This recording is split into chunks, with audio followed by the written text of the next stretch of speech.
The book of Proverbs, also known as the book of wisdom, is packed with truths and common sense to help us avoid problems in life. Written by King Solomon, it opens up our minds to how God expects us to conduct ourselves on a daily basis. Today, we're specifically looking at the proverbial fool. Nobody likes to be called a fool. It is regarded as an insult, and the term can bring friendships to an abrupt end. Who does the Bible refer to as a fool? Stick around and find out. This is Tremi.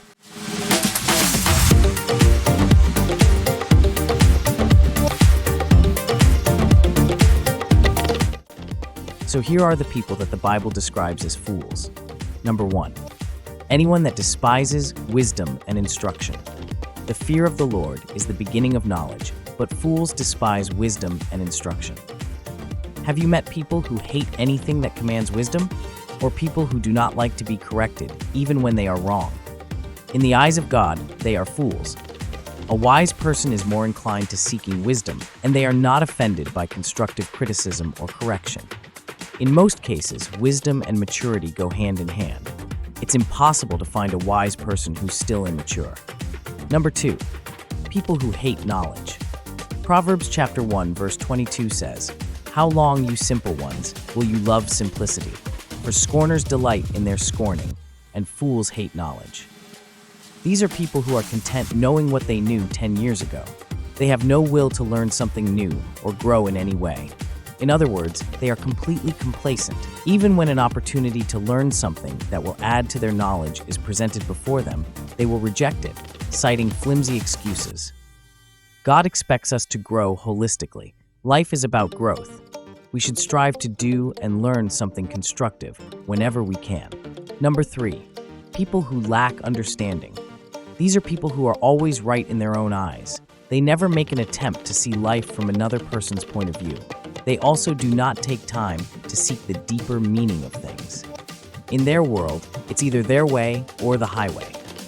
Proverbs chapter 8 verse 5 says, "O you simple ones, understand prudence, and you fools, be of an understanding heart." When we learn to empathize and consider others, we become less self-centered and more accommodating. Number 4. People who cause grief. The Bible says, "A wise son makes a glad father, but a foolish son is the grief of his mother." A person who's constantly causing others pain or disregards other people's feelings as a result of their own actions is a fool. These are people with a don't-care attitude, and oftentimes they ruin beautiful relationships. We ought to consider the consequences of our actions, especially the effects they have on those around us. Number 5. People who talk too much.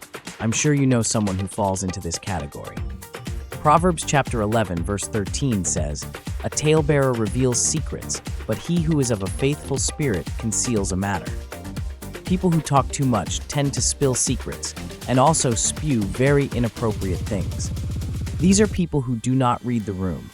They don't filter their words to suit the audience present. They just go ahead and say whatever's on their minds, with little or no regard.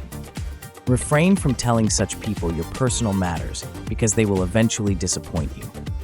Number 6. People who gossip. Proverbs chapter 10 verse 18 says, "Whoever hides hatred has lying lips, and whoever spreads slander is a fool." Such people can easily cause enmity between mutual friends, and oftentimes they will act innocent to the fact that they are the instigators. These are people who are evil because they enjoy getting others into trouble. They enjoy the fights between friends even more. They often appear friendly, but in the real sense, they are not genuine. To enjoy peace of mind, it's better not to associate with such characters. That's it for today.